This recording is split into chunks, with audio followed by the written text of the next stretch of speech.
दोस्तों, आपने भूत प्रेत और आत्माओं की कई कहानियां सुनी होंगी, लेकिन आज की दास्तान है उस बेताल की जिसकी आंखें आग की तरह जलती थीं और जिसे लोग अगिया बेताल कहते थे। यह कहानी उत्तर भारत के एक पुराने गांव से शुरू होती है। कहते हैं ये बात उस जमाने की है जब बिजली नहीं होती थी। गांव वाले सूरज ढलते ही अपने दरवाजे बंद कर लेते, क्योंकि अंधेरा होते ही कोई अजीब सी सरसराहट सुनाई देने लगती थी। कभी किसी के आंगन में अचानक आग की राख बिखरी मिलती, तो कभी कुएं के पास जलती हुई हड्डियां। गांव वाले समझ गए थे कि यह किसी साधारण आत्मा का काम नहीं है, ये है अगिया बेताल। लोग बताते थे कि उसकी आंखें लाल अंगारों जैसी थीं और उसके शरीर से धुआं निकलता था।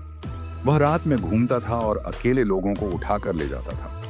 कहते हैं उसका एक ठिकाना था गांव के बाहर पुराना शिव मंदिर, जो सालों से वीरान पड़ा था। धीरे धीरे गांव में दहशत फैलने लगी।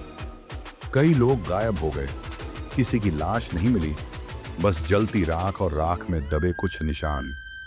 गांव के बुजुर्ग कहते थे कि सदियों पहले एक तांत्रिक ने इस जगह पर काला अनुष्ठान किया था। वहीं से यह बेताल पैदा हुआ था। जब तांत्रिक की मौत हुई तो उसकी आत्मा अग्नि में समा गई और बन गई अगिया बेताल।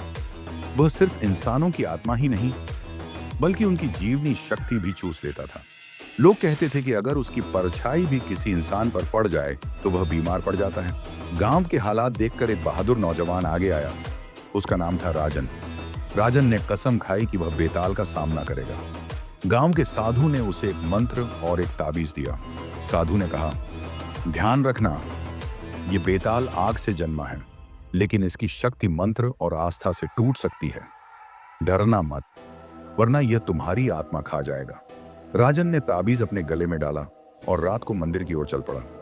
रास्ते में अजीब अजीब आवाजें आ रही थीं, जैसे कोई पीछे पीछे चल रहा हो। पेड़ हिल रहे थे, हवा सीटी बजा रही थी और अचानक उसे एक लाल चमक दिखाई दी।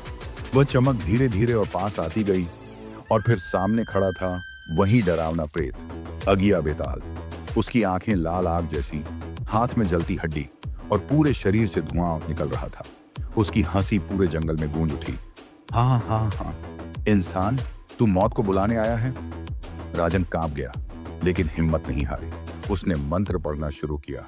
AUM नमः, अग्नि देवाय नमः।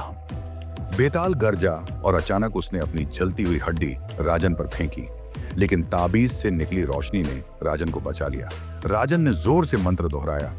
अचानक आसमान से बिजली गिरी और बेताल चीखने लगा। वह जलने लगा। उसकी लाल आंखें काली पड़ गईं और वह राख में बदलकर जमीन पर गिर पड़ा। गांव वाले खुश हो गए कि अब अगिया बेताल का आतंक खत्म हो गया, लेकिन कहते हैं कि उसकी राख आज भी उस मंदिर में दबाई हुई है। कुछ लोग मानते हैं कि बेताल पूरी तरह नष्ट नहीं हुआ, बल्कि अब भी वह राख के बीच सो रहा है और किसी दिन फिर लौटेगा। तो अगली बार अगर आप किसी सुनसान मंदिर के पास जाएं और हवा अचानक तपिश जैसी लगे, तो सावधान हो जाइए। हो सकता है अगिया बेताल की आत्मा आपको देख रही हो। दोस्तों, ये थी कहानी अगिया बेताल की, हिंदी की सबसे लोकप्रिय हॉरर कहानियों में से एक।